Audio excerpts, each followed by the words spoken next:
know who this is? Do you know? Can you recognize this young man, this athlete, this student athlete from Oklahoma State? Can you know? Fucking Christ.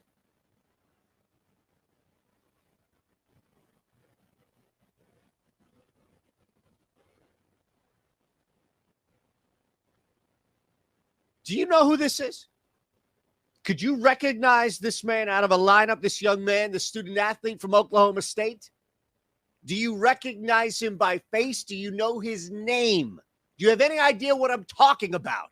If you don't, it doesn't matter.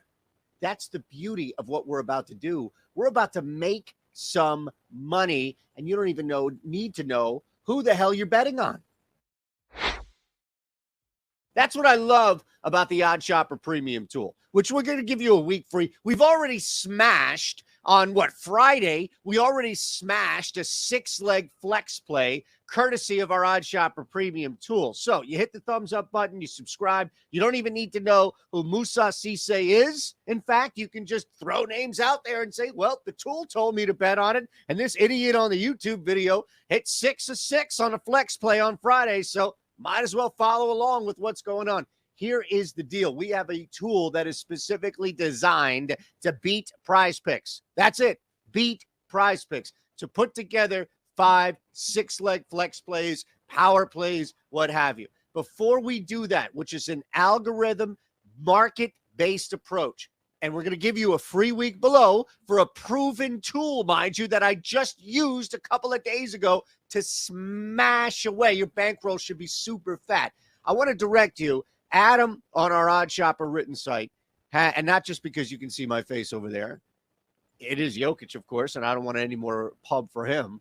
But Adam did a fantastic job of breaking down on our site how to use Prize Picks, how to take advantage of Prize Picks. And it comes in the 5-leg flex play. So right now we have 4. The tool has provided us 4 legs on a flex play. And once again, you don't need to know who any of these individuals are. Hey, well, Luke O'Brien for the Colorado Buffaloes, it doesn't matter. It's not because I don't love you. It's not because I don't want to hear your analysis. I'd love for you to join us on the Odd Shop Monday through Friday, Eastern time, right here on the Odd Shopper YouTube channel. Then we can talk shop. We can go back and forth. We can say, well, this guy did this. But the reality is whether or not Luke Bryan is on a tear or hasn't scored over the last month, it's inconsequential. This specific play is beating the market at Prize Picks. It is a plus EV leg, as is everything else that we have here. Jacob Toppin, Isaiah Wong, and Naquan Tomlin.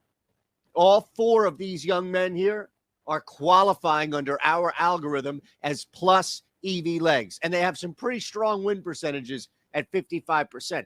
All right, well, let's look at what we have here, because we're going to keep this college, right? And we're going to stick to what Adam suggests on site, which is rolling through and attacking the 5-leg flex plays. And you can see the odds and implied probabilities of what's broken down. This is a must read for you if you are doing anything Prize Picks related. So let's go back. We need one more player here. Well, look who it happens to be. And yeah, maybe I did know that ahead of time and strategically put Mr. Cisse behind us. But Moussa now is the 5th play. So we've added a 5th leg with a 54% win chance, 5% expected ROI. We get 5 right, all 5 right, it's a 10x play. 4 right is 2x. 3 right, okay, well, you're getting something back. And I think the beauty of this, we're attacking the best possible odds on Prize Picks, and we're using a proven tool that builds this parlay here for you. And you can go through everything on Prize Picks and see it. But the main approach is that you don't need to know anything about the sport. You don't need to know who these guys play for. All you need to do is just add. Well, you know, I really like Jay. I've NBA. It doesn't matter. Right now, the tool is telling you that, sure, you want to add Jaden Ivey in there? Absolutely, go nuts. 54% win chance. Fantastic. You can keep scrolling down. There are options. This is where maybe you do want the difference between Nick Claxton and Josh Giddey, 53%, 53%. It's the same play. Maybe you have a gut feel. Maybe you would like to add Emmanuel Miller as a sixth leg here. That's fine. I'm okay with that. Whoa, you didn't even scroll up. There could have been a 54. It's okay. The reason why, look at that monster, 25X. We hit that on Friday right here. The reason why it's okay is because anything that's north of 50% is going to be plus EV. This is an absolute monster. All right, there it is.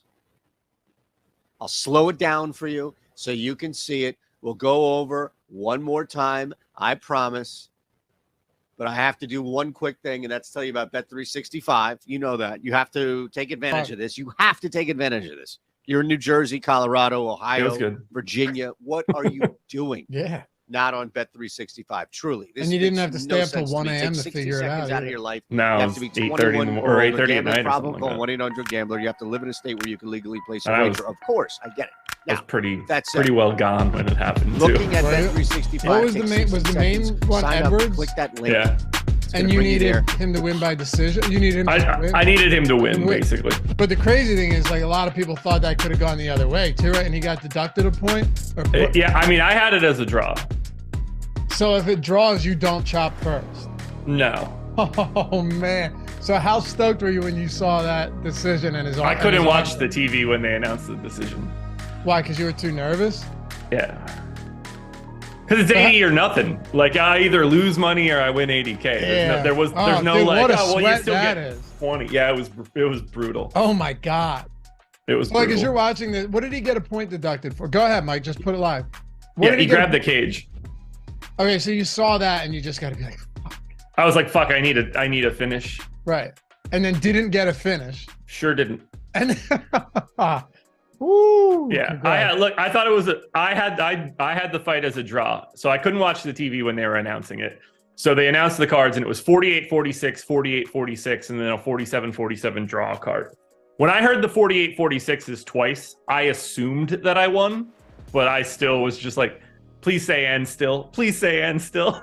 Yeah, well, because as much as you assume that, like, it's still UFC judges, and sometimes that gets weird. Yeah, that's what Adam tweeted out. He's like, nice to see that Josh has an 80K sweat, and it could be like anything could happen from the judges. Right. Just like completely subjective. Yeah. What's going on, everybody? Happy Sunday. Glad you guys are with us. Hit that thumbs up out of the gate. Subscribe to the channel. All that good stuff. It's the NBA Strategy Show presented by Prize Picks. We're hanging out. Little 5-game action today. 3-game early slate. You can get all the tools for that on Stokastic. But we're going to hit on the night slate today because it's just it doesn't flow well when you're hitting multiple slates like this. It just doesn't work. Sure doesn't. Man, I was looking at by the way, I'm Dave Loughlin at Lofty_D. That's Josh Engleman at Josh Engleman. Our mics were hot, so I won't say congratulations again. Everyone could hear it. Thank you. No, I won't say it again. Everyone could hear it. I'll still say thank you. Okay. Yeah, man. I just last night I'm like laying in bed, but I couldn't sleep, and I was like, I wonder what the remaining like Sixers schedule looks like, and the last day of the season. You're right. By the way, the Sixers schedule to close out the year is tough because I know you got that sweat that they have more better regular season record than the Cavs. Correct. That gets tough. But also, I looked at the last day of the season, and I was like, man, I hope it's on a day where I'm on betting content and no DFS content because I know it's going to be 15 games. Yeah. It's a Sunday, right? Okay. 15-game Sunday.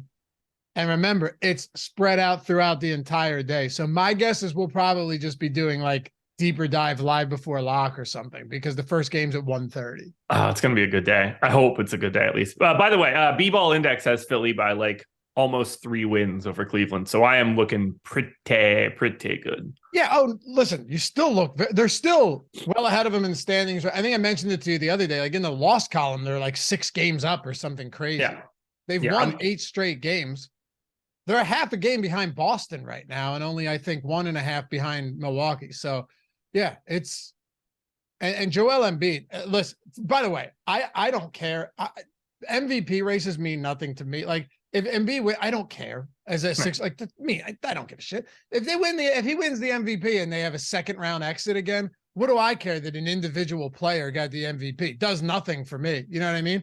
We don't trash Broad Street and have parades for an MVP. We only do that if it's a championship, and those are few and far between. Doesn't mean anything to me.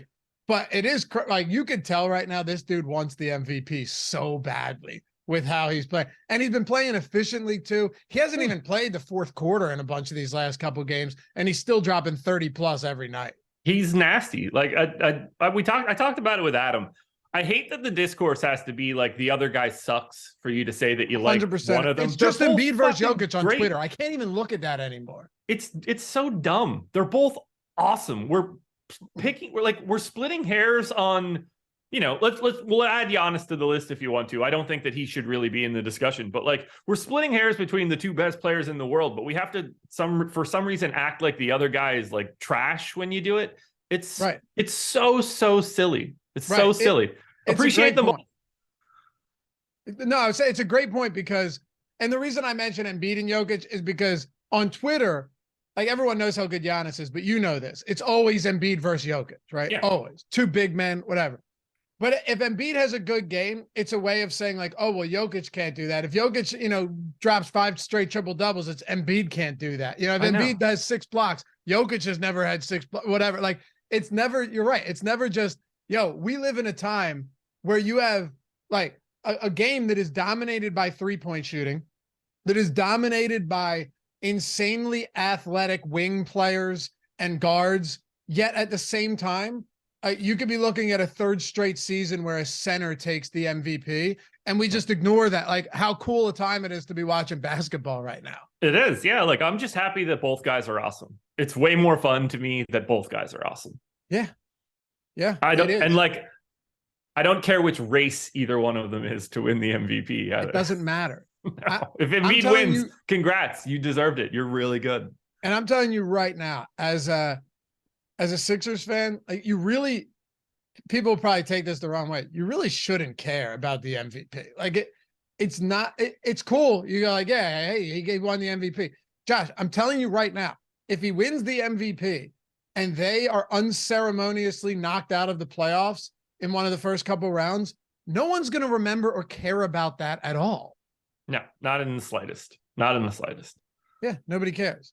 And yes. And look, next year we're going to do it all again. If both of those guys are healthy, they're going to be 2 of the top 5 MVPs. And like everybody's just, now because like let's say Embiid wins it this year. Can Jokic win it then next year? That way he doesn't have 3 in a row. They're going to do the same shit. They're both awesome. They're both awesome. Yeah. Not that I think this is ever going to happen, but it would be insane to see a Sixers Nuggets finals just because like Twitter would explode. It might break if that was the case.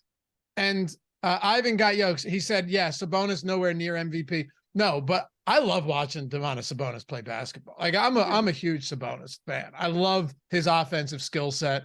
Like he does. I love Domantas Sabonis, man. No, he's really good. He shouldn't even be in sniffing distance of an MVP discussion. No. He's not a top. He shouldn't even get a vote. No, but he's fun. Like, yeah. He's a good player to have in the league is what I'm saying. Yeah, of course. He's fun. Guys, he's been flirting with triple doubles every single night. We hit it on the betting video I did the other day at plus 390 triple double. He's got like 4 in 6 games or 5 in 7 or something. Like he's been playing really well over the past month. Adam was making fun of a guy as the season began, and I kind of don't blame him for it, for betting a lot of money on the Kings to win the division. And Kings are probably going to win that division. They're a really good regular season team that's been healthy. First round exit. I'm just calling it right now. Yeah, they're not good. Like they're not exceptionally good.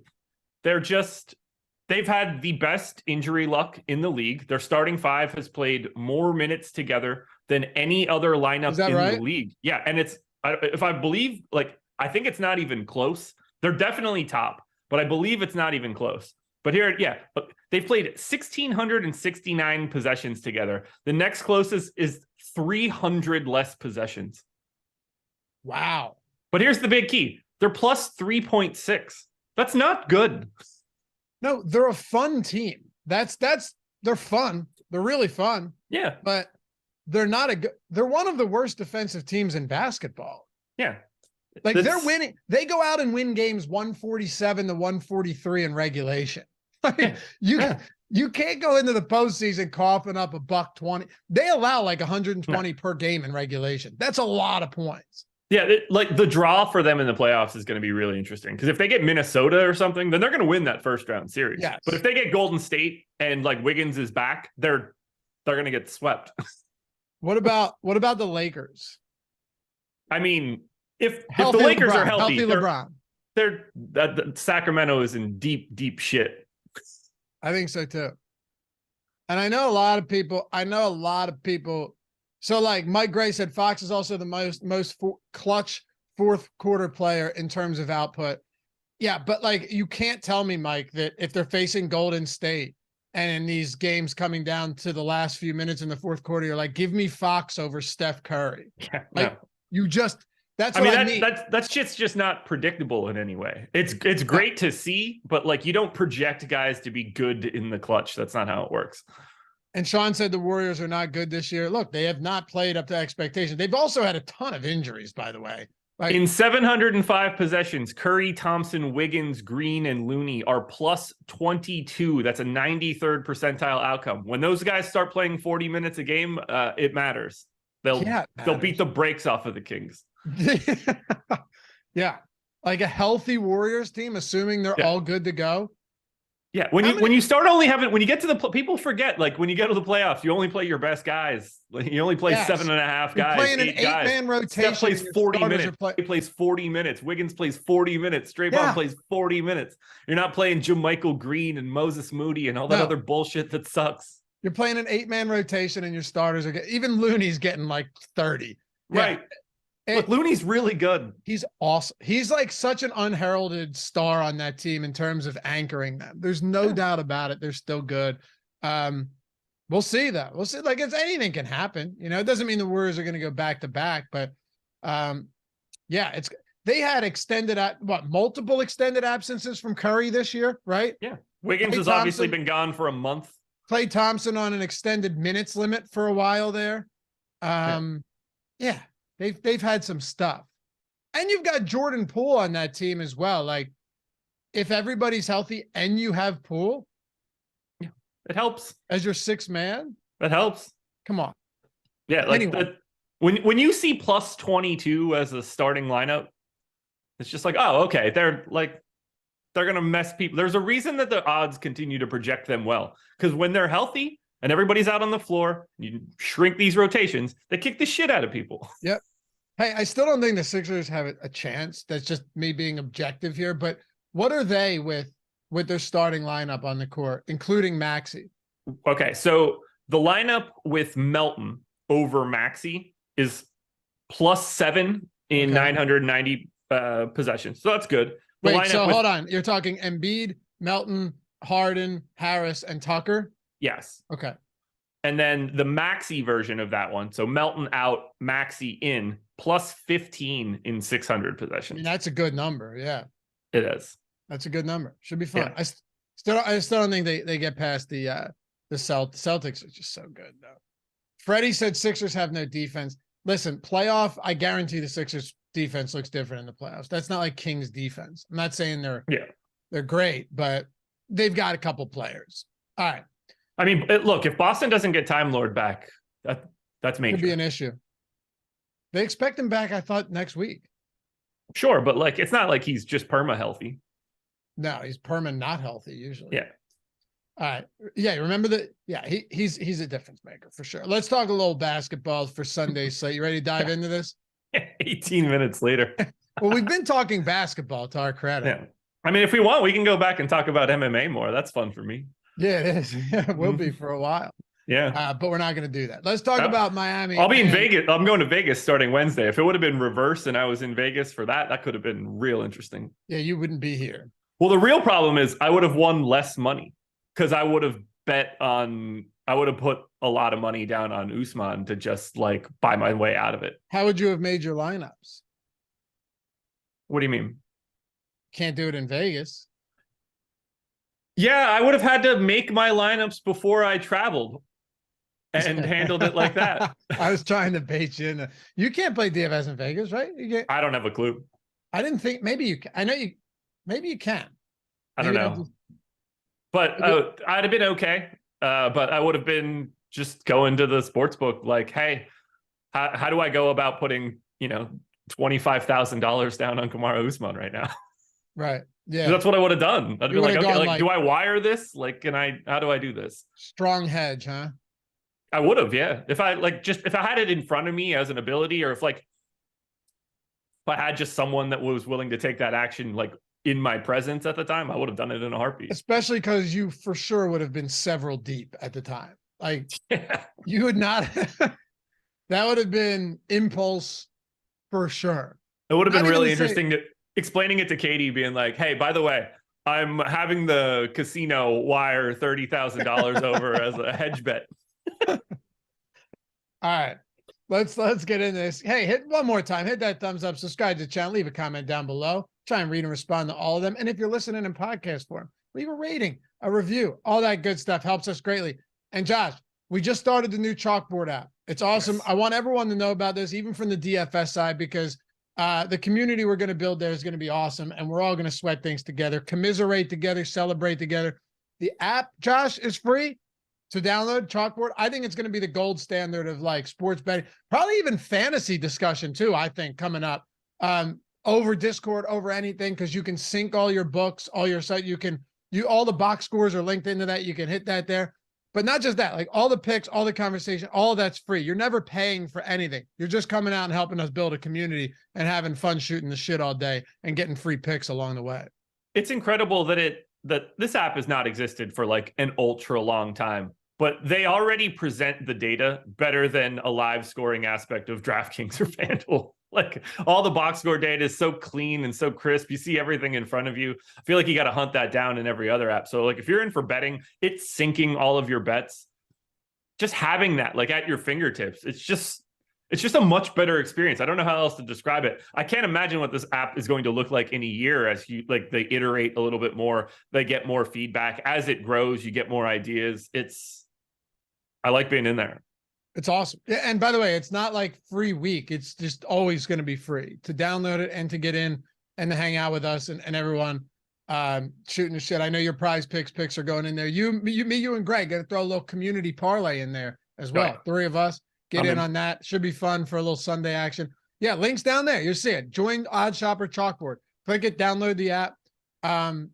It's just an app right now, but they're working on desktop. That's going to be ready soon. And we'll have some fun. Help us build the community. I'm also going to be giving out some free months of Odd Shopper Premium and NBA Bet Pro. So that's a little incentive too. For those of you guys, show our appreciation for you for getting in at the ground floor, helping us build the community up. That's going to be one way to do it. All right, let's make it happen. Miami at Detroit. Only 5 games today. We should be okay. Yeah. Miami, other than Kyle Lowry, I think he's expected to play today anyway, but yeah, that team looks healthy. There's 1, 2, 3, 4, 5, basically 6. There's like 6 teams on this slate, maybe more. Probably even with Lakers, because we know LeBron's been out and everything's adjusted. It's like 7 teams out of 10 that just don't have any relevant injury news today. Yeah, Miami's an interesting one here. We kind of know what they do every single day. Lowry's been back for a couple of games. He sat out yesterday's affair, but I think that's just a back-to-back thing. So I'm expecting him to play today, but it's not like he came back and played 36 minutes immediately and then played 20 and 20 in back-to-back. Makes absolutely no sense. Don't really think that you want to go there. We've got like 20% ownership coming to Hero, to Butler. Bam's a little lighter than that. Caleb Martin is pulling about 20. And then we've got Kevin Love at 3,900 pulling 20% ownership. That to me is just silly. Like I understand why it's happening, but this dude plays like 19, 20, maybe 21 minutes a night. Does he have the opportunity to go off at 3,900? Yeah. Does it take a lot of fantasy points? No, it really doesn't. But I see a couple other guys out there in this price range that aren't really pulling much ownership, that aren't all that different than him, that have way bigger minutes upsides as well. So when the ownership is already on Love, I don't love it. I got 1.5% of him when I ran my crunch. I just don't have as much interest in that sort of ownership. The guy that I like the most here is Tyler Hero. Point guard, shooting guard eligible. Guy plays about 35 minutes a night. He's only 7K. He's been bad as of late. 0.87 fantasy points per minute over the past 30 days, but he's a 26% usage guy. He's like neutral efficiency, but it's the Pistons. If you're ever going to have a coming out party, you're going to have it against the Pistons. So I like getting to at least one of the pay up options, whether that's Bam, Hero, or Butler. Your mileage may vary. I prefer Hero, but if your answer is Butler or your answer is Bam, like I'm not going to begrudge you that at all. And with Detroit too, this is one where like there's still some stuff in flux, but Bogdanovich, Stewart, Diallo, Burks, so a lot of these guys, it looks like won't even play this season again. I'm not sure why they're not just ruling them out for the year. It's like, we'll evaluate them in 3-4 weeks. The 4-week mark for some of these guys, Josh, is literally the end of the season anyway. Yeah, we're getting pretty damn close to the end of it all. So yeah, it doesn't make sense. Isaiah Livers is questionable though. Just looking at a lot of these guys today, you're seeing prices already adjust for the fact that these guys, that like Bogdanovich and Stewart and Burks and all these guys have been out. So there's that already. Nobody pulling a lot of ownership. It's a tough matchup against a slow-paced Miami team. The only guy that we have double-digit optimal right now in the boom bust tool is Killian Hayes. He's at 10%, but his ownership right now is around 14%. This guy has the worst true shooting percentage of any player in the league that's playing at least 20 minutes per game. Like that is how bad of a shooter he's been. Not to mention his usage rate drops like 4.5% with Jaden Ivey on the floor too. So, I mean, I get why at that price, he's going to play a lot of minutes, a facilitator. He's not bad in that respect, but this guy's a terrible shooter. Like if you're going to get a good game from him as a scorer, not just, racking up some peripherals, he needs to just run hot because naturally he's a bad shooter. He's real not good. 44.5%, first percentile in the league. It's the worst in the league among anyone averaging 20 plus minutes per game. Literally the worst. Yeah. And there's a lot of guys. And it's at 20% usage too. It's not just like, oh, he doesn't score, but he also stops shooting. Like he also shoots. I think he's fine. Like I think the ownership is about right on him. I have him a little bit lighter than the 10% mark of optimal. I think Jaden Ivey looks a little bit more interesting than Hayes. They're basically playing the same minutes, but you pay an extra $300 for Ivy to pick up an MPE.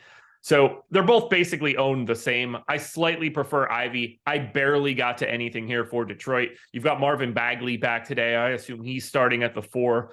No one's really going to play like a ton of minutes. They played Wiseman and Duren alongside of each other quite a bit on Thursday. I think with Bagley back now that we don't really see that.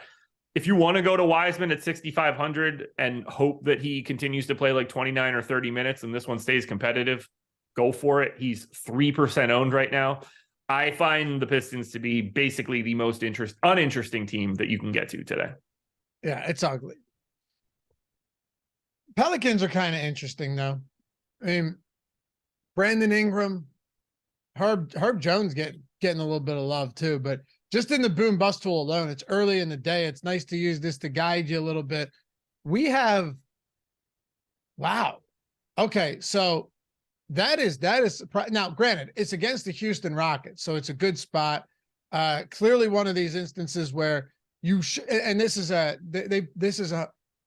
home? I can't remember if it's a home and home or it's back-to-back games in Houston against the Pels. It doesn't matter. But I know that they just played each other, right? Let's see. Yeah, both games are in Houston. They played 2 days. They played on St. Patrick's Day, and now 2 days later they're playing in Houston again. But how about this boom bust tool today? 3 guys with 20+% optimal percentages. Ingram at 26, Richardson at 21, Larry Nance at 21%. Granted, not a ton of value. Adam and I talked about this a lot the other day on the Deeper Dive in the Strategy Show that Larry Nance is just massively risky. Only 14 minutes last game, 22 before that. He is just shy of a fantasy point per minute guy, though. That does seem a little high, though, because you need him to get around 20 minutes at least to get there, even at that price. Yeah, this is a tricky Pelicans team today. Like, I don't think there's much to say about someone like Brandon Ingram at 8,200. He's 26% owned. Yeah. He's small forward eligible. He plays a ton. He's the best per minute guy on the team. Like, yeah, play Brandon Ingram. I got 23%. I think the ownership's right. I think the ownership is mostly right on Herb Jones, although like that one doesn't feel as good because he's just not the same kind of per minute dude, but he's still like a 0.8 guy, and facing Houston is a cure for what ails you most of the time. I don't love CJ at 7,800 in this spot, but I just generally don't get him a ton either way. Don't mind it at all, but I had him a little bit lower from an optimal percentage in comparison to the 18% ownership we're showing. The guys that I need to talk about, I mean, our optimal odds on Jay Rich feel a little high to me. I think he looks fine as a value option at 4,200. 15% ownership seems about right. I think the bigger conversation we need to have is the Joval Larry Nance experience, because after 4 straight games of Joval, 7 minutes, 16, 21, and 16, he played 34 on Friday, like a total asshole. Yep. It's infuriating. Good luck figuring out how many minutes you think he's going to play. I gave him 26. I think 14% ownership seems about right. I gave Larry Nance the other 22 at 3,600. Like, I find Larry Nance to be more interesting than Kevin Love, but the variance here is crazy. But we did see Joval and Larry Nance basically split the 48 center minutes. They booted Jackson Hayes back out of the rotation from this past Friday. We saw Nance play 22 minutes on Tuesday. I don't trust it at all, but having that MPE of power forward center, I know the ownership is already there. This ownership makes more sense to me than the Kevin Love ownership. So I am getting to Nance. Scares the absolute hell out of me, though. But look, if Joval goes back to playing 20 minutes, those minutes have to go somewhere. I think Nance gets at least some of them. That's the interesting thing here is what if, and it's possible because Jackson Hayes was a DMPCD last game.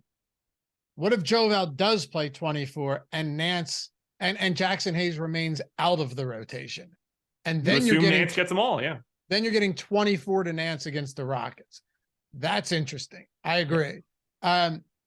Also, Valanciunas, the price did come up.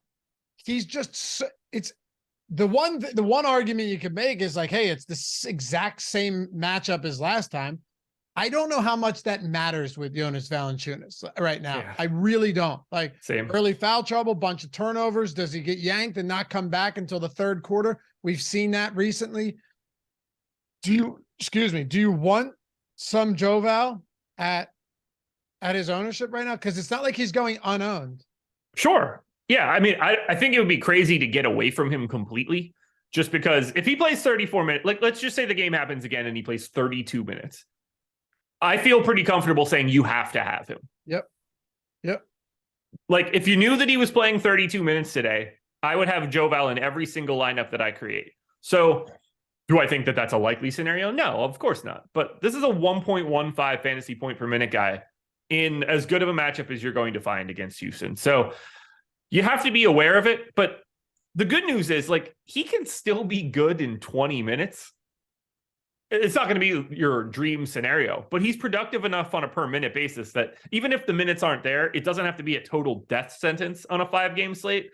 So I like the idea of getting there, but there's like, no one should feel confident in projecting his minutes because the answer is anywhere between 15 and 35. The answer is we have no idea. Yeah. Right. Last, I have to ask you about one more player here. Negative leverage on DraftKings, -10 leverage score on FanDuel, but Trey Murphy, just massive minutes right now. That's the, like, if there was one thing that we could talk about with Murphy is 38, 37, 38, 41, blowout against Portland, 30, 38, 37.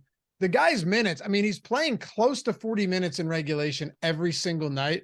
The price has come up, though. He's not a particularly high usage player. I don't anticipate getting many of those 40 actual point games that we saw last week. But do you have any interest in him given how much he's playing right now?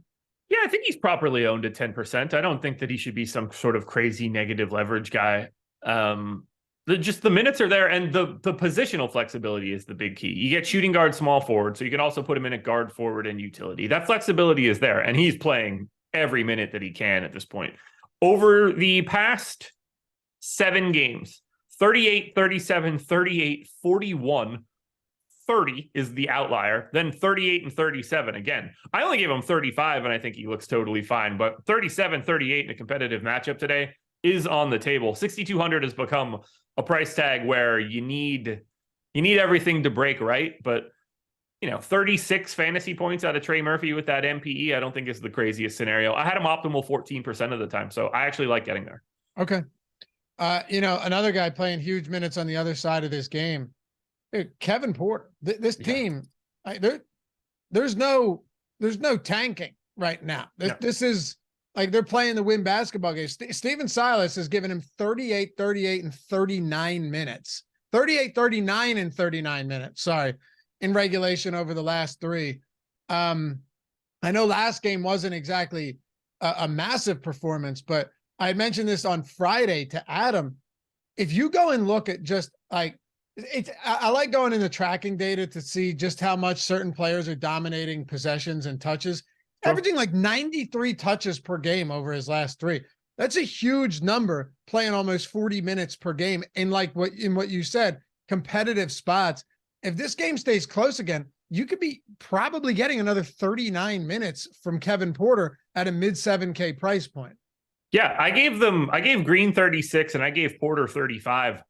How the hell they're 14% owned a piece is one of the dumber things that I've seen on this slate. I think they are massively under-owned. Yeah. I've got 50% of Green right now. I've got 47 of Porter. I've got 30 of Şengün. These guys are playing huge minutes. This is the second closest line on today's slate. Let's think about that for a second. They're playing competitive basketball for what it's worth. They're at home. They have no incentive to tank. They're already at the bottom. These guys are just playing right now. And I think even at the minutes that I have, they can play more. I don't understand why Jalen Green would be 14% owned on this slate at 7,100, given the fact that he's playing 36 minutes a night. It makes absolutely no sense. If those numbers come up, I still like them, but I think they are wildly under-owned. This is the best place to go in a GPP today. Agreed.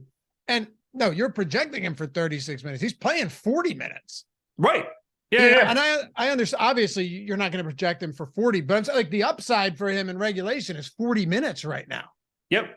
It's a great spot. And I don't want to just draw the line on Green or Porter. Like I said, I like Şengün at 6,900 as well, but Jabari Smith is playing those minutes, 6,500. He's 6% owned. I like that. Kenyon Martin, 5,300, 13% owned. I'm matching that.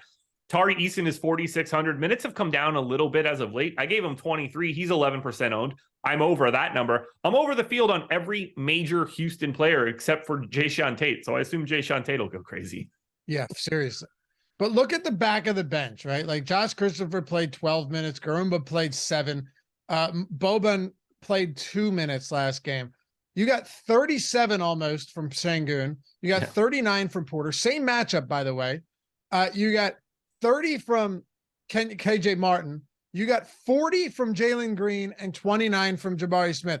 The only bench players to play even remotely notable minutes were Jayshawn Tate and Tari Eason at 21 and 22 apiece. So if it continues this way, you're essentially looking at like a 7-8 man rotation where 3 of these guys are playing 36 to 40 minutes in regulation. Yeah, they look incredible. I hope this ownership holds. This is the best spot you can get to.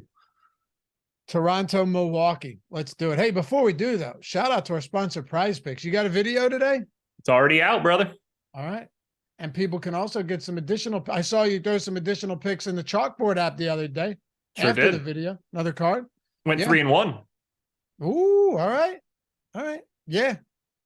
Putting in work. I'll tell you what though. Prize Picks right now. If you've ever been sitting on the fence, like wondering if it's time for you to sign up and take advantage of the 100% first match deposit bonus up to $100, which very simply means no matter how much you put in up to $100, your account balance is going to show double that. You deposit 100, it's going to look like it's going to show you 200. You're going to have 200 in your account. Even if you only have 10, you're turning it into 20.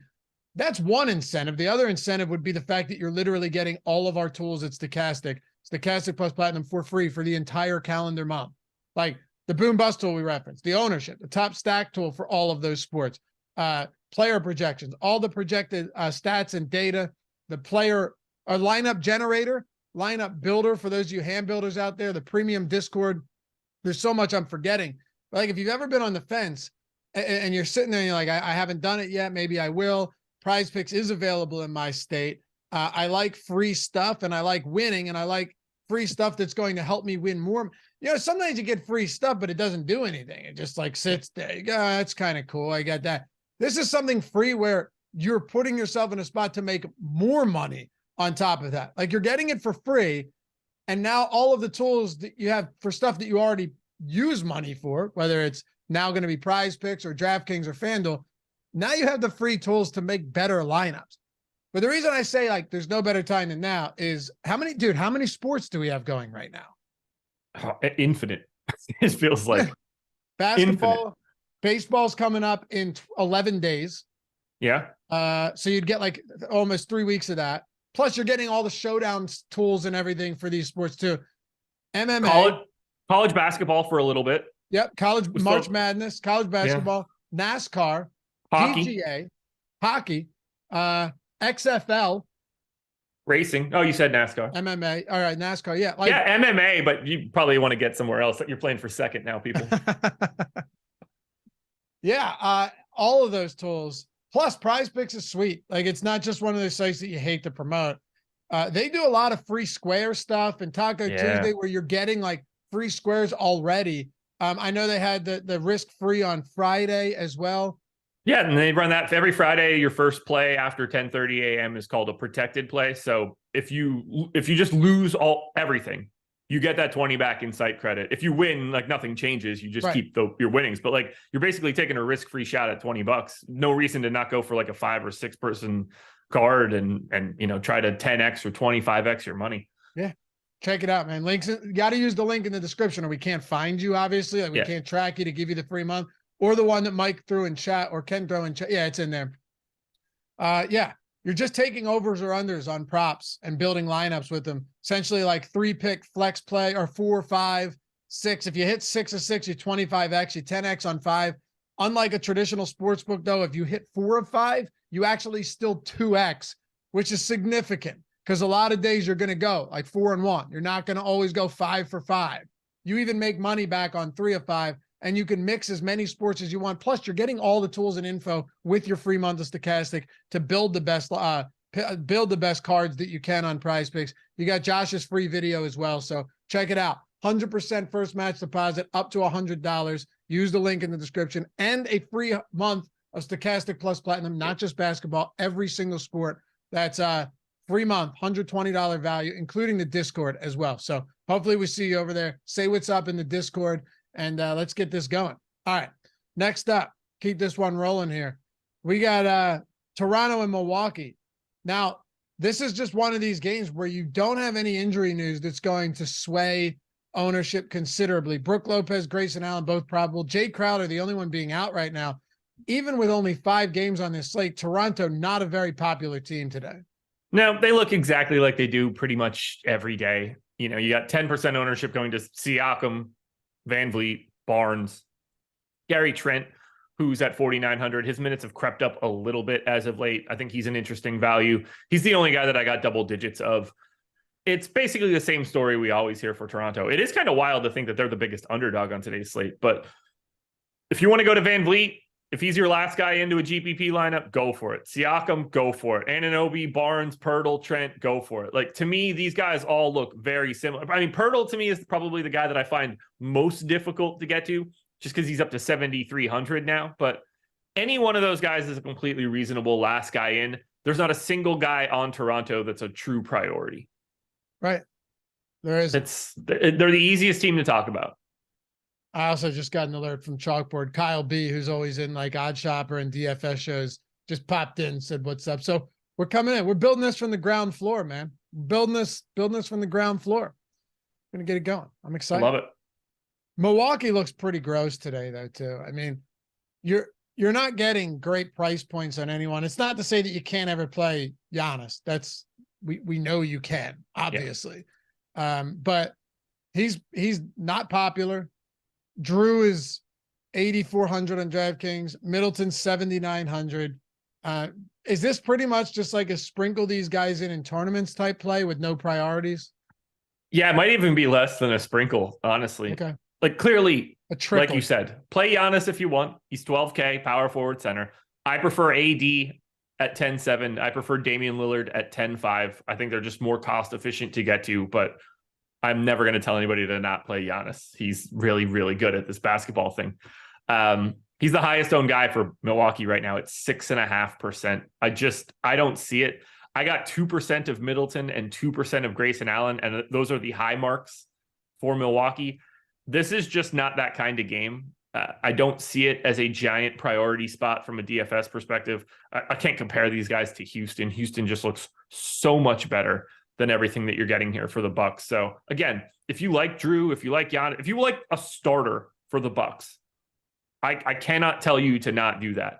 But these guys have very, very low optimal odds, and I completely agree with that. Yeah. It doesn't look good across the board. That's okay, because we got plenty of other spots to get to.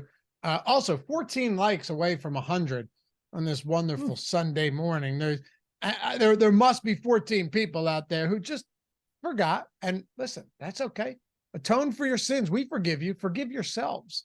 Hit that thumbs up. Subscribe. Get us to 100 here. Yes. Make life a little easier on a Sunday morning. All right. Yeah, when Jordan goes down for a nap, I'm gonna go downstairs and I'm gonna work out. And it's always tougher on weekends. It's always tougher on weekends to do that, because you want to go out, get lunch or something, do something nice. But I'm gonna force myself to do it. And it always depends what you're doing. Like if you're going down, certain days don't bother me as much. I enjoy like pull days. Push days, it just feels like you exert a lot more, and you really have to psych yourself up to do it.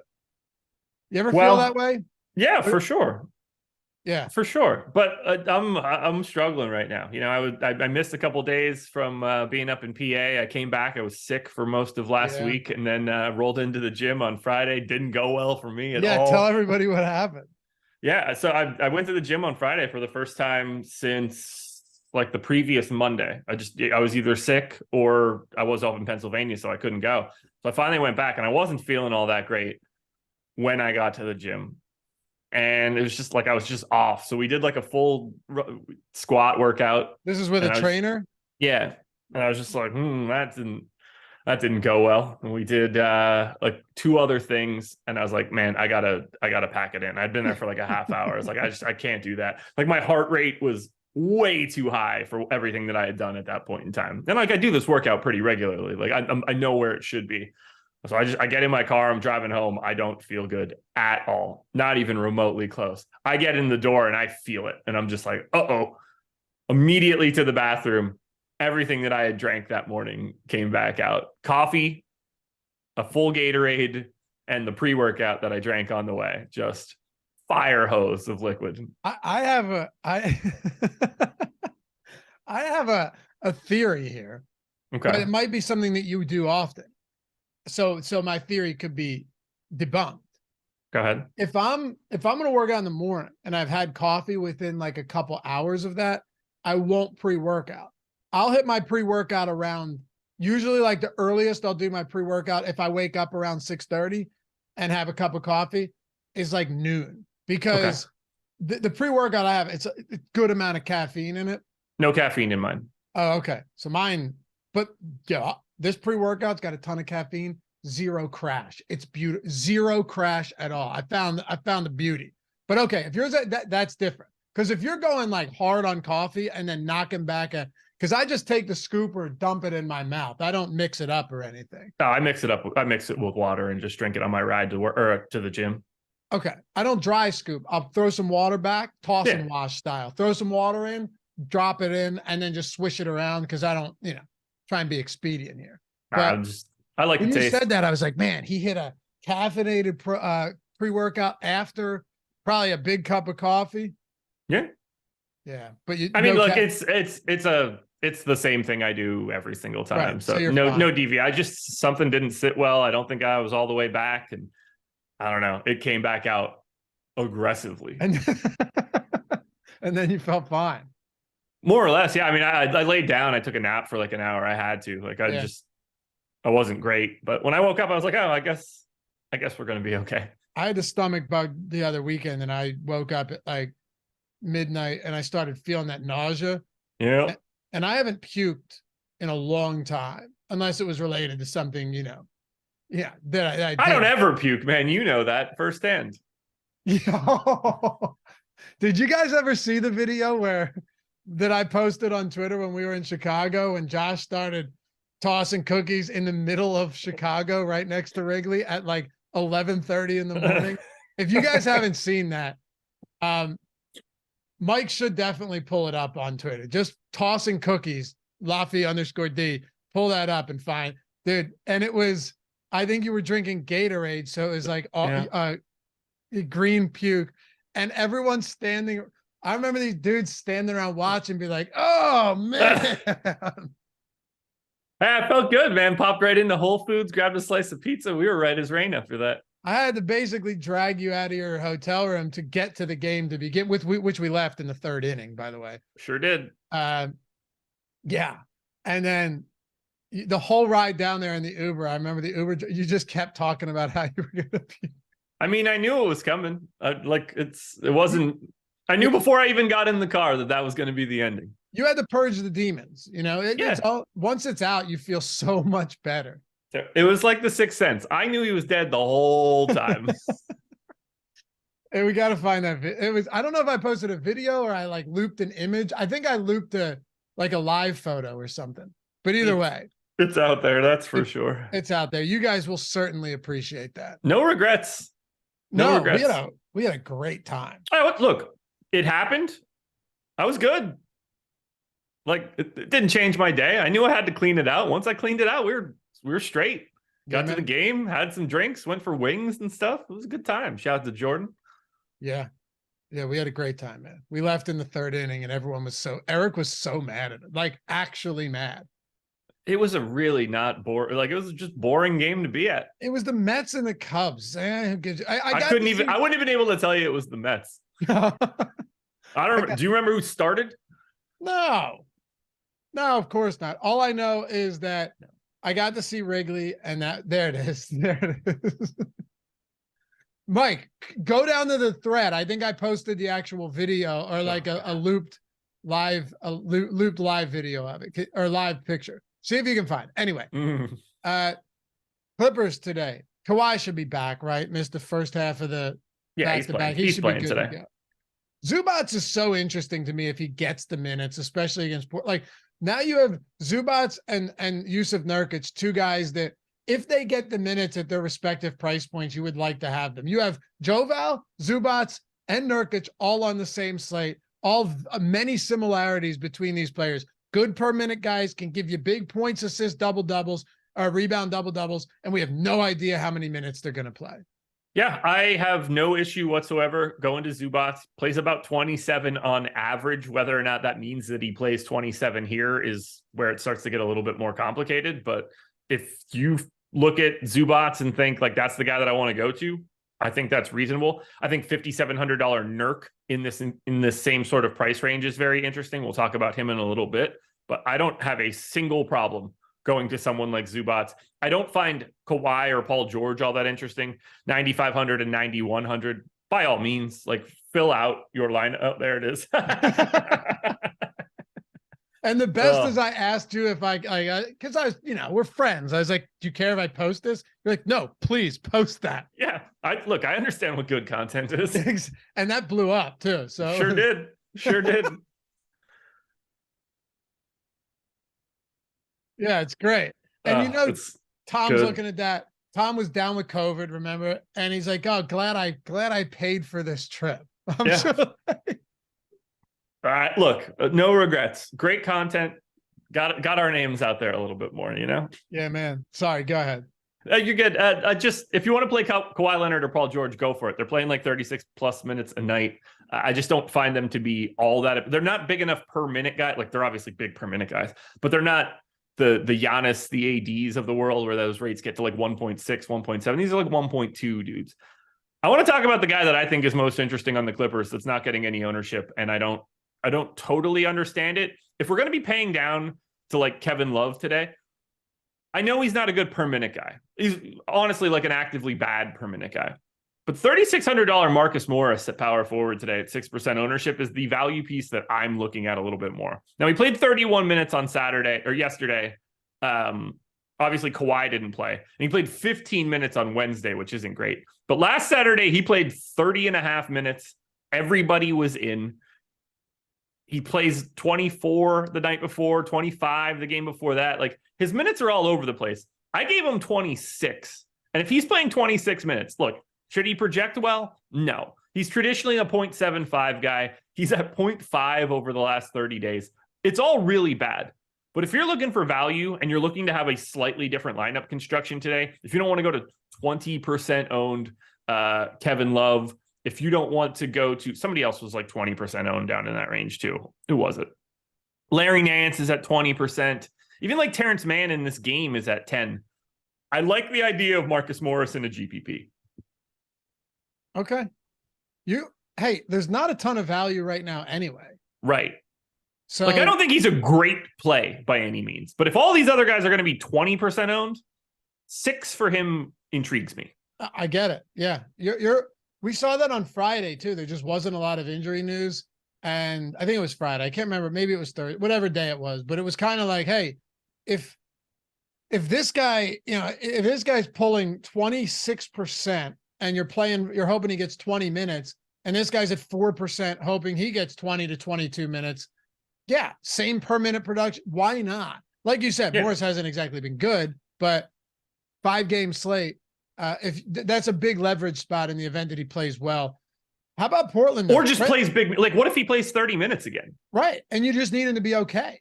Right. Yeah. Then like, if you get the minutes, then you can basically handle a completely mediocre game out of Marcus Morris. Yep. But if you get the minutes and he plays to like his 60th percentile of talent, he's required now. Yeah, exactly.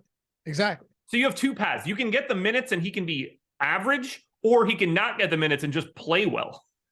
Also, in a not so unappealing spot either, right? Like, this is against one of the worst defenses in the league. Yeah. Granted, Portland's not like a super fast-paced team, but this isn't exactly the worst matchup you're going to get either. So no, it's not Jeremy Grant on the opposite side of the 4. It's Trendon Watford. Yeah, who, let's make that transition. Sure. Has played massive minutes with Jeremy Grant out the last 2 games. Trendon Watford played 40 minutes and then 36 minutes in that last game. And he lost about a minute to the blowout so he was pacing 35 minutes last game, 5,100 per minute. How about the fact that he flirted with a triple-double last game against Boston? 10, 8, and 8. I'm not saying that should be standard, right? Like, we're not expecting that, but at this stage of the game, if he's going to start again, Jeremy Grant's already out. Yeah. You have to have an interest. The question now is, are you on board with the ownership that's coming in on him right now? It's around 30%.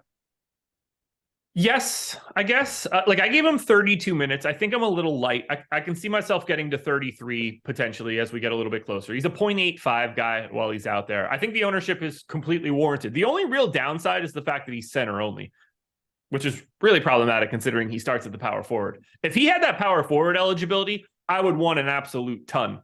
But the fact that I just look at it like this. Is he going to play more minutes than Yusuf Nurkic? Yeah. Has Nurkic been straight dog balls lately? Yeah. 0.86 fantasy points per minute over the last 30 days for Nurk.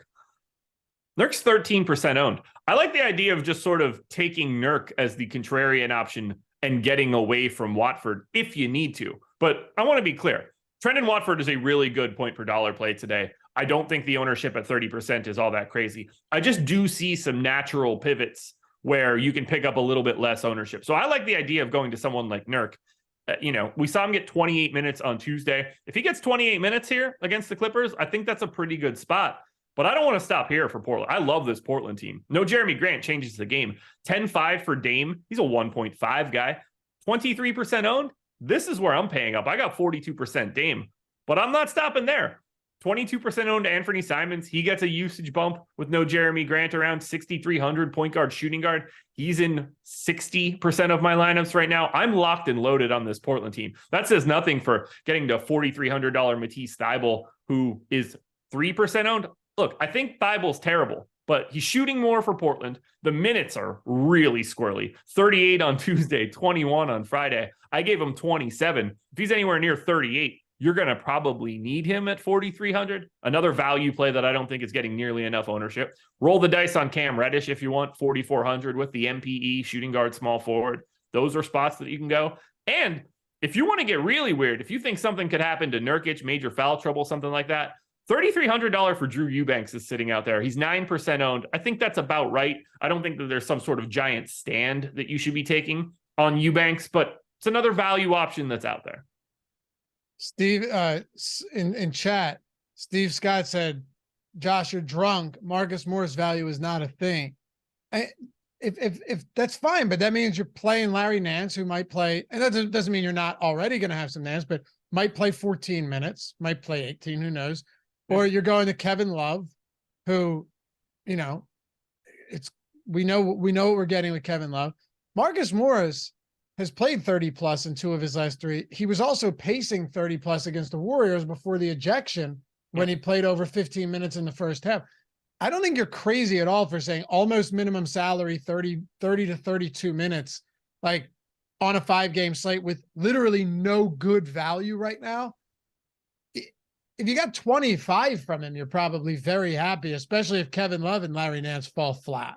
Yeah, it's not like I'm saying that Marcus Morris is the best play on the slate. He's an ownership pivot at a sub 4K price tag on a 5-game slate. Like at some point in time, you got to roster somebody, right? We have salary caps and stuff. I'd like to put Giannis and AD and Dame in the same lineup, but that shit doesn't work. So you got to pay down to somebody. Yeah. It is interesting though, pacing 30 plus in each of his last 3. Like you could do worse. If he plays 30 minutes and if he's 6% owned and you have 18%, you haven't exactly taken some gigantic stand and you're 3x the field. Yeah. Right. Especially if you're very underweight on Love and he ends up being 20% and he ends up not playing well. I mean, obviously Love has a slightly better eligibility, but 3,300 for Eubanks, who's going to play about 19 minutes, or Kevin Love, who's going to play about 19 minutes, and one of them's half the ownership. Like there are some spots to just go a different direction. Ready to wrap this one up with Orlando and the Lakers? I am. All right. Before we do, I mentioned the prize picks to you guys earlier. Not everyone's going to have access to that, but we still have 50% off all of our memberships for either a week or a month. Basketball or you're like, dude, I want to get all of the sports. What did we count? Like 11 sports happening right now that we have tools for, something like that. Just a ton of sports. You're getting 50% off the top on all of that, either the week or the month. The month, you're getting better value, no doubt there, just for obvious reasons. But yeah, 50% off. Links down there in the description, link in the chat. Mike can throw it in there. 50% off everything. So, not everyone can play prize. I can't play prize picks in Pennsylvania, right? Like I can do NHA and I can bet. Can't do prize picks, can't get the free month. 50% off everything though. Lineup generators included, lineup builder, all of the tools for every single sport. If you pick the, Stokastic plus Platinum, really the hope here is that you guys win and you want to stick around, right? And you love being here and it's helping you build better lineups. You can get the Fantasy Cruncher add-on, or if you're just somebody that's short on time and you're saying, look, I want a good way to get lineups. I want to be able to make some of my own decisions, but I want to have lineups for me that are already the best lineups with the bad ones filtered out, thrown in the garbage, as Josh likes to put it. The lineup generator is less than $4.50 for your first week. You can lock players in, you can swap players, you can run as many lineups as you want. So you just click generate lineups and boom, they're popping up for you. You can scrap the ones you don't like. You can save the ones you like, upload the CSV. It's optimized for mobile. We've had some big wins on that lately, which makes me extraordinarily happy because it's a newer tool and it just keeps getting better. You can run them for cash games, for tournaments. You can run chalky lineups, contrarian, however you want to do it. All of those inputs at your fingertips. So if you come home from work and the kids are there and the wife is there and you're like, I got to go take a dump, even if you don't, right? But you're like, I got to go fire one off here. Because she's never going to say, no, I need help. You're like, well, what, you want me to shit on the floor? Listen, once you get older, you have a family, you understand how that works. Or you don't have a family, but you're just busy, or you would just like to not have to spend a ton of money, but also get good lineups at your fingertips. No matter how you play it, less than $4.50, $4.48 for the first week. Pretty good deal. So, yeah. What are you laughing at? Are you going to just shit on the floor? Yeah, it's true though, man. It's I'll true. pull an Amber Heard. I'll just go straight to the bed. Straight to the bed. Yeah. I was thinking, why did no one ever call her Amber Turd? I'm sure they did. I just thinking about it the other day. I was listening to a podcast. It's like they should have called her Amber Turd. But I still want to take a run, you know? oh my God, yeah. Yeah. Yeah. Listen, I'll strip the sheets. Yeah. I'll toss them in the garbage with all the bad lineups like the lineup generator. Well played. But for real though, 50% off everything, guys. Links are down there. 50% off the lineup generator. If you're doing like the all sports and everything, or just all NBA for the week or month, you're still getting the lineup generator, or you can do a la carte. But yeah, don't shit on the floor. Let's go. Okay, Mark Curry said Amber Turd was trending for a few days. Okay, so there you go. Yeah, you would think that would have happened on Twitter. Yeah, if please don't think that you just came up with that now. I never know. I mean, I'm pretty creative with that type of stuff. All right. So let's go. But no, I didn't. I was thinking like I couldn't be. And if I was, boy, am I impressive. Like a year after the trial. Yeah. It's so great. Or not a year, but it's been a little while. Which it could have been a year. I don't remember. Time doesn't exist any longer, man. Flat COVID circle. really messed me up. So I was thinking about this the other day, and I came up with a thought like time is a flat circle. Just a saying I kind of came up with. Yeah, it seems like you're really good at coming up with these things. Yeah, they also call me Matthew McConaughey. Yeah. All right. But the best single season of television ever. Season 1, True Detective. Nope. It is. What'd you say? I said nope. Yep, it is. No, it's not. What is? That's what I thought. I mean, all right, so you got Orlando and the Lakers today. The Wire is up there. No. I'm saying like separated seasons. Yeah. No, Wire is the best show ever made. Yeah. But what I mean is like when you look at miniseries and all of that stuff, I consider season 1 of True Detective essentially just like a miniseries because season 2 and season 3 were no connection whatsoever. I will say this first season of Last of Us was exceptional. I'd like to see how that. There's some wild stuff that goes down in that show. It's a lot. There's a lot going on. There's a lot going on. Episode 3, huh? Wasn't right. So, whatever. Spoiler alert, whatever. It doesn't really change anything for the show. I didn't know what was going to happen. Katie didn't know what was going to happen. We're watching it. And immediately, I sniffed it out immediately. I was like, these guys are going to hook up. And she was like, shut up. What are you talking about? I was like, I'm telling you. And then they started to like nuzzle up on each other. And I like the look on her face was just like, oh, he was right. I was like, I read that one, man. I saw that tension. The tension. Well, I heard it was released. What do you mean? Oh yeah, they released that. I think they released that tension quite a bit. All right, let's get let's finish this one. Not that there's anything wrong with that.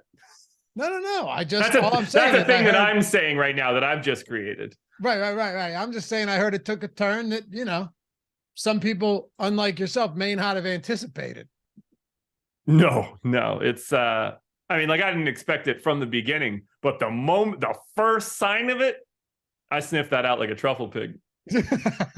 All right. Orlando at Lakers, 230.5. Where would you rather be on a Sunday morning? I mean, come on, right here on the strategy show. For real. What's that? For real. It's Sunday. I mean, where else are you going to be? Church? Don't do that, Josh. Come on, man. My wife and my kid are at church right now. Wouldn't you rather have them at home watching this show? I mean, this is the polar opposite. This is the antithesis at this point. Look, I'm not saying it's a bad place. This is a better place. I agree with that. Yeah. As you pointed out astutely the other week, it's the Church of Stokastic. It is. Yeah. Better than Scientology. All right. Hallelujah. What? Hallelujah.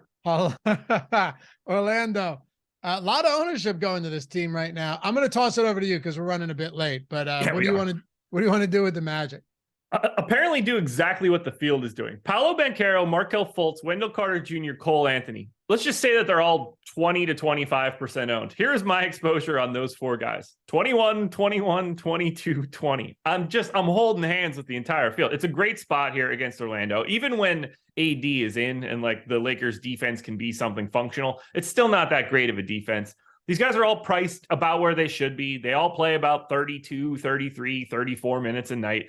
We actually saw Mo Wagner get the boot from the rotation. They went to Goga Batadze yesterday. Anxious to see what's actually happening there. But we have seen minutes trending up a little bit for Wendell Carter Jr., 6,600 center eligible. I think the ownership's all reasonable. I think all those guys should be owned the way they are.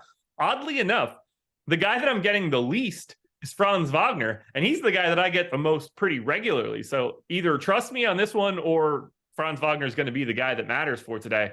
I'm very happy to get to those three main guys from Orlando, plus Cole Anthony. Assuming we don't have Jalen Suggs here once again, I think Anthony's going to be good for 28 minutes. You get that MPE, $5,500 price tag. All that looks good. Don't have much interest in Gary Harris. I am getting to a little bit of Goga as the backup center, 3,100. You know, if he's going to get every minute the Wendell Carter Jr. doesn't play, I don't hate the idea of paying down like that, but the field is already there. Humbled, yeah. 000 on Prime was sick. It's no one ever talks about that show. It's sick. The miniseries, very good. Check it out. Lakers wrap this one up. Yeah. You said you like Davis and Lillard at their respective price points, a little more than Giannis today. None of the like super high price players are getting crazy ownership outside of Lillard. But also there's just not a lot of value. Like there's just not a lot. The highest owned player is Watford. And that does actually, make sense. I understand that. But when it comes to the Lakers today, still no LeBron. Anthony Davis is probable. Everyone else is good to go. It's tough to get to some of these like Vanderbilts and Reeves and Schroeders and stuff. Malik Beasley at 14%. Davis at 12.7%. Is there anybody that's a priority for you here? Or are these just like, hey, I don't mind them against Orlando. They look good. I agree with the 3% leverage on Davis, 16% optimal percentage over on our boom bust tool. Beasley's right around like 13% optimal, 14% ownership. Does anything jump off the page at you is what I'm asking. I mean, I love AD today at 10-7. He's just a different guy when LeBron's not around. So I have 2x the field right now. He's in about 25% of my lineups. It's Anthony Davis against Orlando. I don't think this is going to take like a giant explanation for anybody. Just think he looks good. And it's a lot easier to get to AD given where the value is than to pay up all the way for Giannis. The other guy that I like here is Malik Beasley. He is the guy getting the most ownership from the Lakers, 4,800, shooting guard only. Minutes are really weird. You know, there are days where he plays 32. There are days like Friday where he plays 23. I gave him 28. If he's playing 28, the reason I like this spot is the Orlando Magic are 27th in 3-point rate. Like they allow them. People get a ton of threes up, and there aren't a lot of guys out there that shoot threes more frequently than Malik Beasley. This dude, that's just all he does. He gets threes up. If he's going to have the opportunity to shoot more, I'm willing to take that chance. It's not like the Orlando D is all that great. So I think he's probably a little under-owned right now, even at 14%. I don't want to go too crazy and say that he's just like a no doubt about it guy, but he is a guy I'm taking a pretty big stand on. And then Troy Brown. Do I like him? No, but he's going to play around 28 minutes a night. He's 4K. He's got the MPE. He's 6% owned. This is just another guy in that range playing enough minutes to be a value play that isn't really getting the ownership that some of these other weirder value plays are. So I just see him as an ownership pivot. I don't want to advocate too hard for Troy Brown. He's not like a giant priority. I look at him a lot like Markieff Morris, like Marcus Morris, where they're just not pulling all that much ownership. But on a 5-game slate, these are the type of guys that I'm willing to take some shots on. Who's your favorite play on the slate right now? Is it Lillard? I believe you said you had like 50% Lillard. I have 43% Lillard. So if we're talking like just upside volume, it'd be Lillard for me. If it's not Lillard, if you want to like step down to a better tier, one of Jalen Green or KPJ.